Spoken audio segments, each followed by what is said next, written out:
Hola a todos. El día de hoy vamos a desarrollar un ejercicio sacado del libro de Yunus Engel sobre tuberías en paralelo.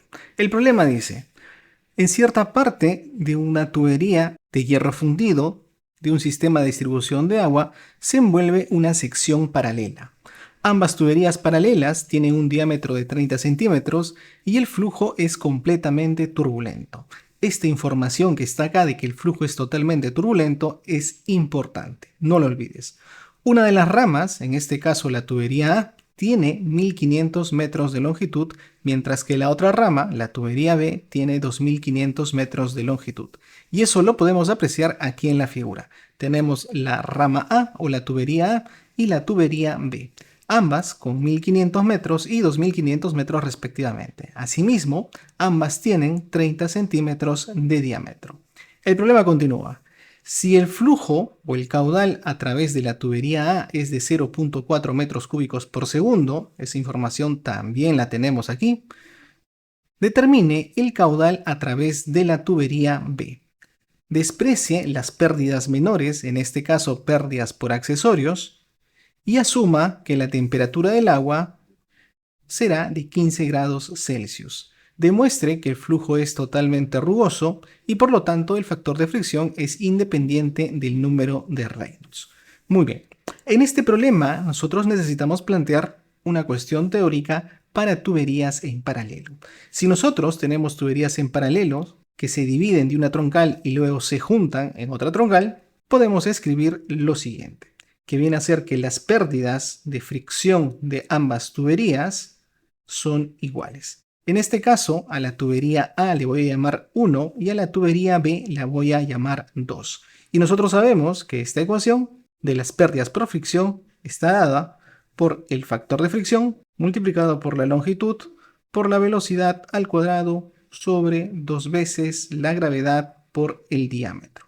En este caso sería de la tubería A, la tubería A, la tubería A y la tubería A. Y eso tiene que ser igual a las pérdidas de fricción en la tubería B, que sería lo mismo, pero en este caso para la tubería B. Esto al cuadrado y todo esto sobre 2 veces la gravedad diámetro de 2. Muy bien. Acá es importante saber qué datos tenemos y qué datos no tenemos. Por ejemplo, nosotros tenemos la longitud en ambos casos, tenemos el diámetro en ambos casos, tenemos la gravedad 9.81 y lo que no tenemos es el factor de fricción en ningún caso. Sin embargo, tenemos el caudal en la tubería. Como yo tengo el caudal y tengo el diámetro y tú sabes que caudal es igual a velocidad por área, si tienes el caudal y tienes el diámetro, significa que puedes calcular el área, tienes automáticamente la velocidad. Entonces la velocidad 1 también es dato. Lo que no tenemos es el factor de fricción y la velocidad en 2. Pero lo que me están pidiendo a mí es calcular el caudal de la tubería B, que sería el caudal de la tubería 2. Si tú calculas la velocidad en esta ecuación de acá, como tienes el diámetro que es el área, automáticamente vas a poder calcular el caudal 2. Para yo poder calcular esta velocidad 2, necesariamente tengo que calcular el factor de fricción en 1 y el factor de fricción en 2. ¿Cómo calculo el factor de fricción tanto en la tubería A como en la tubería B? Para ello tenemos la ecuación de equilibrio o también el famoso diagrama de Moody que aparece a continuación. En este caso, para una mejor explicación, nos vamos a basar en el diagrama de Moody. Acá tenemos F, que viene a ser el factor de fricción. ¿Cómo se utiliza el diagrama de Moody por si te has olvidado? Vamos a hacer un pequeño ejemplo. Lo primero que tienes que hacer es calcular la rugosidad relativa. ¿Y qué cosa es la rugosidad relativa? Viene a ser la rugosidad del material, que en este caso es una tubería y acá indica de hierro fundido, sobre el diámetro de la tubería. Muy bien, lo vamos a calcular rápidamente. En este caso, me dice que la tubería es de hierro fundido. En esta tabla que aparece acá, que le he sacado también del libro de Yunus Engel, vamos a buscar hierro fundido que aparece acá. No confundirse pies con milímetros. En este caso, tenemos 0.26 milímetros. Entonces, epsilon viene a ser 0.26 milímetros. Pero nosotros tenemos que trabajar en metros para no confundirnos. Esto sería entonces por 10 a la menos 3 metros. Y el diámetro en ambas tuberías viene a ser 0.3 metros, ¿no? Ya que son 30 centímetros. Entonces, la rugosidad relativa a qué va a ser igual, va a ser igual a 0.26 por 10 a la menos 3 sobre 0.3. Y esto es igual aproximadamente a 0.00086. ¿Ok? Sin unidades, ya que aquí metro con metro se elimina. Muy bien. Esa viene a ser nuestra rugosidad relativa. Vamos a poner un ejemplo de cómo se utiliza el diagrama de Moody. Vamos a decir que en este caso la rugosidad relativa nos ha salido 0.02. Muy bien. Y que el número de Reynolds te ha salido 10 a la quinta. Está por acá. Lo que tú tienes que hacer en este caso es primero seguir la trayectoria de esta rugosidad relativa. En este caso 0.02 es un ejemplo al azar que estoy colocando. Seguimos la trayectoria y lo vas a intersectar con la vertical proyectada del número de Reynolds. Por ejemplo, si estamos trabajando en este caso con 10 a la quinta que estaría acá, eso lo vamos a intersectar aquí más o menos, ¿ok? ¿Por qué en este punto? Porque este punto representa 0.002. Una vez que intersectes el número de Reynolds que has calculado, que en este caso me ha salido 10 a la quinta, estoy suponiendo, con la rugosidad relativa de 0.02, que también estoy suponiendo que me ha salido ese valor, una vez que lo intersectas, a partir de aquí vas a trazar una horizontal. Y esa horizontal te va a indicar cuál es el valor del factor de fricción. Para este caso hipotético supuesto, más o menos, está por encima del valor de 0.025. Sin embargo, ahora que ya sabes cómo se utiliza el diagrama de Moody, quiero que observes lo siguiente. Nosotros nos está diciendo que el flujo es completamente turbulento y te había dicho que esta palabrita es muy importante. Fíjate acá arriba en el diagrama de Moody. En esta zona dice flujo laminar hasta donde te indica la flecha, luego dice flujo en transición, flujo turbulento y después dice flujo turbulento completamente rugoso, ¿no?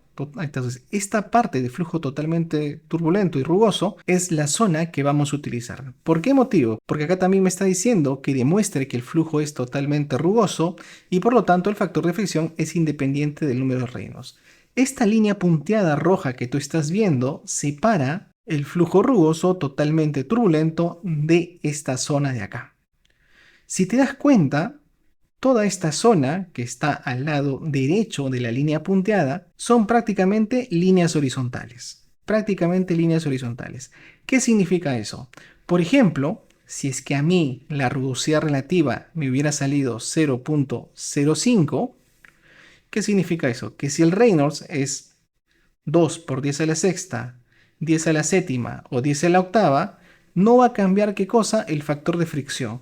¿Por qué? Porque si tú trazas de acá, por ejemplo, 10 a la sexta a este valor, o trazas 10 a la séptima a ese valor de la rugosidad relativa, que más o menos sería por acá, y trazas también 10 a la octava a ese valor, date cuenta que este punto de intersección con este de acá, con este de acá, si tú trazas la horizontal, prácticamente te está saliendo el mismo valor del factor de fricción, ¿no?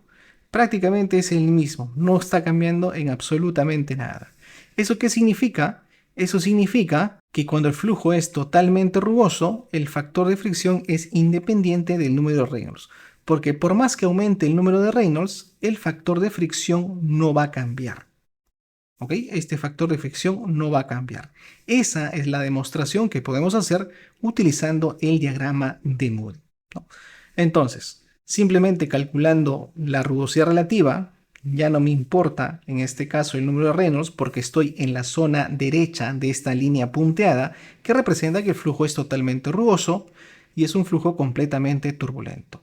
Y esa es la condición que estamos en el problema porque nos indica eso. Por lo tanto, vamos a calcular ahora sí con los datos que hemos obtenido hace un momento. La rugosidad relativa en este caso es 0.00086, prácticamente 0.0009. Buscamos acá en la tabla y estamos más o menos en este punto de acá. Vamos a trazar acá con otro color para que se pueda diferenciar. Estamos más o menos en este punto de acá. Y si te das cuenta, ¿no? De acá trazamos una línea paralela, prácticamente es una línea horizontal hasta conectarme con el límite que viene a ser esta línea punteada.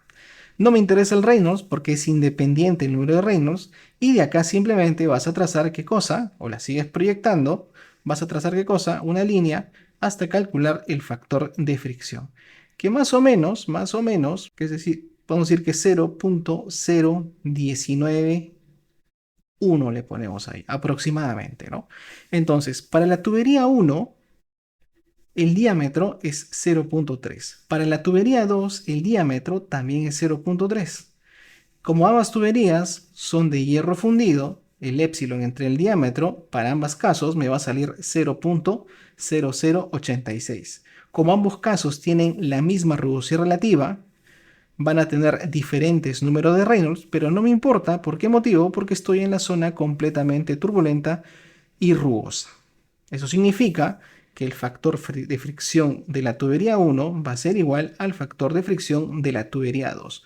¿Por qué motivo? Porque justamente estoy en esta zona de acá, al lado derecho de esta línea punteada. Teniendo esa información, yo puedo simplificar esta ecuación que está acá. El factor de fricción de 1 se va con el de 2 porque son iguales. 2 veces la gravedad se va con esto acá. El diámetro se va con este diámetro porque son 0.3 en ambos casos. ¿Y qué me quedaría finalmente? Vamos a descender aquí un poco para continuar con el ejercicio. Me quedaría finalmente la tubería 1, que viene a ser de 1500 metros, multiplicado por la velocidad 1 al cuadrado, y esto tiene que ser igual a la longitud 2, que es 2500 metros, por la velocidad 2 al cuadrado. En este caso voy a calcular la velocidad 1. Caudal es igual a la velocidad 1 por el área 1. Y el caudal, que en este caso es 0.4, viene a ser igual a la velocidad 1, que todavía no conozco, multiplicado por el área, que viene a ser pi por el radio al cuadrado. En este caso, el diámetro es 0.30, entonces el radio será 0.15. Todo eso elevado al cuadrado. De acá opero y voy a obtener la velocidad 1. Esa velocidad es 5.66 metros sobre segundo. Reemplazamos esta velocidad, ¿dónde? La reemplazamos aquí. Y reemplazando eso, obtenemos finalmente la velocidad 2. Esa velocidad 2 es igual a 4.38 metros sobre segundo. Muy bien, ahora voy a calcular el caudal en la tubería 2 o la tubería B, que sería igual a la velocidad 2 multiplicado por el área, que viene a ser pi, por el radio al cuadrado. Como el diámetro es 0.30, el radio será 0.15. Finalmente, de acá obtengo que el caudal 2 es igual a 0.3098 metros cúbicos por segundo, que lo podemos aproximar, si deseas, a 0.31 metros cúbicos por segundo. Y esa sería la respuesta al problema. Bueno amigos, espero que se haya entendido la explicación del diagrama de Moody y ya sabes que si tienes cualquier duda o consulta puedes hacerlo en los comentarios. Saludos a todos.